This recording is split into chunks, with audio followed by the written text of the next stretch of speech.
દ્વારકા જિલ્લાના કલ્યાણપુર ગામમાં કરોડો રૂપિયાની સરકારી માટી અને ખનીજ ચોરીના ગંભીર આક્ષેપો સામે આવ્યા છે।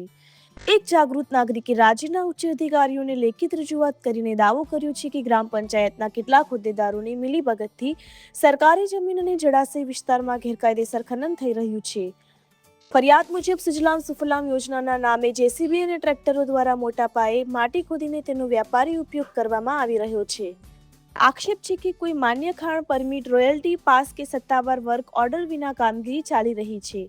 ફરિયાદકર્તાએ અંદાજે 22 કરોડ રૂપિયાની સરકારી માટીનું ગેરકાયદેસર ખનન થયાનો દાવો કર્યો છે અને ફ્લાઇંગ સ્ક્વોડ દ્વારા તાત્કાલિક તપાસ મશીનો સીઝ કરવા તેમજ જવાબદારો સામે એફઆઈઆર નોંધવાની માંગ કરી છે। હાલ આ મામલો સ્થાનિક સ્તરે ચર્ચાનો વિષય બન્યો છે। હવે વહીવટીતંત્ર આ ફરિયાદ પર શું કાર્યવાહી કરે છે તેના પર સૌની નજર છે। આપ આપનો પરિચય આપો। રામ ધાંધાબા નુકાબા માણેક। તો ધાંધાબા, તમે કહો છો કે મારી માથે હુમલો કરવામાં આવ્યો, હા, તો હુમલો ગામ બચારે થયું કે કઈ રીતે? ગામ બચાર નહીં, હું ઘરે સૂતો હતો। હા, બરોબર છે। મને ફોન કર્યા, 4-5 ફોન કર્યા, મને બોલાવ્યો તારા આગળ જંબુરા જ્યાં ખનિજ કારનું ચાલુ હતું ત્યાં બોલાવી, ત્યાં મને માર્યો, કપારમાં ઘા કર્યા મને।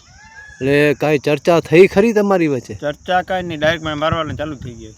જાતા વેત? હા હા, તો એના વિશે તમે શું કહો છો? તમારે કહેવાનું શું થાય? મારે ડાયરેક્ટ એને પોલીસ પકડતી નથી કોઈ।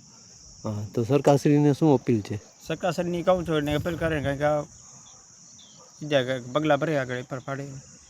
મારું નામ સાજનભા નુકાબા માણેક, ગામ કલ્યાણપુરવાડી વિસ્તાર રહેવાનું, અને મારી ફરિયાદ કરેલ હતી ખનિજ બાબતમાં ખનિજ વિભાગમાં ખંભાળિયા 26 તારીખના 26 તારીખ પછી મેં 2 દિવસ પછી હું ગયો ખનિજ વિભાગમાં, ત્યાં સાહેબ મળ્યા નહીં। એ પછી મેં એસટીએમને ફોન કરીને જાણ કરવામાં આવે કે આવી રીતે ખનિજ ચોરી થાય છે કલ્યાણપુરમાં।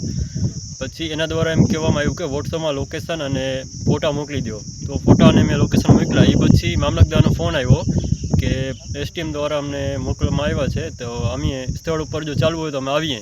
તો મામલતદાર અહીંયા આવી અને બધું જપ્ત કરવાની વાત કરી અને પહોંચરોજ કામ બધું ડન બનવું નક્કી થઈ ગયું। પોલીસને ફોન કર્યો, એ પછી પોલીસ આવી અને કંઈ અહીંયા જપ્ત વાન કર્યા નહીં ને એમને વયા ગયા। એ પછી બીજે દિવસે મારા ભાઈ ઉપર હુમલો થયો, માથામાં મારવામાં આવ્યું છે સરપંચ અને ઉપસરપંચ દ્વારા, હમીરભા પેથાભા સુમણિયા અને નાગાજા રામાભા માણેક। એ પછી અમે હોસ્પિટલે ગયા મારા ભાઈને લઈને, ત્યાંથી પછી પોલીસ ચોકી ગયા। પોલીસ ચોકીએ પણ એફઆઈઆર ફાળવામાં આવી નથી અને જે ગુનેગાર છે એ ખુલ્લેઆમ ફરે છે ગામમાં ને કોઈ કાર્યવાહી કરવામાં આવી નથી। તો સરકારશ્રીને મારી એટલી વિનંતી છે કે સરપંચ અને જે ગેરરીતે ખનિજ ચોરી કરવામાં આવી છે એને દંડ કરવામાં આવે અને એફઆઈઆર ફરિયાદી કરવામાં આવે, અને ખનિજ જે પરમિશન હતી જે તળાવની એ 241 નંબરની હતી, એની ચોરી જે સર્વે નંબર છે 85 ને 240 એમાંથી ખનિજ ચોરી કરવામાં આવી છે।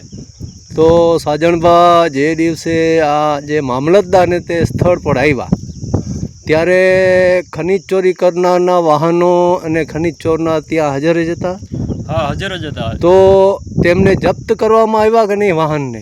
ના, જપ્ત કરવામાં આવ્યા નથી। જે મામલતદારને જે વાતચીત કરી મારા ઘરે એવિડન્સ છે, વિડીયો છે, ને ત્યાંથી કાંઈ જપ્ત કરવામાં આવ્યા નથી। અને જે સામે ગુનેગાર છે 2 સરપંચ ઉપસરપંચ, એના ઉપર કાંઈ કાર્યવાહી કરવામાં આવી નથી। તો અત્યારે તમે સરકાર આગળથી શું એવી આશા રાખો છો?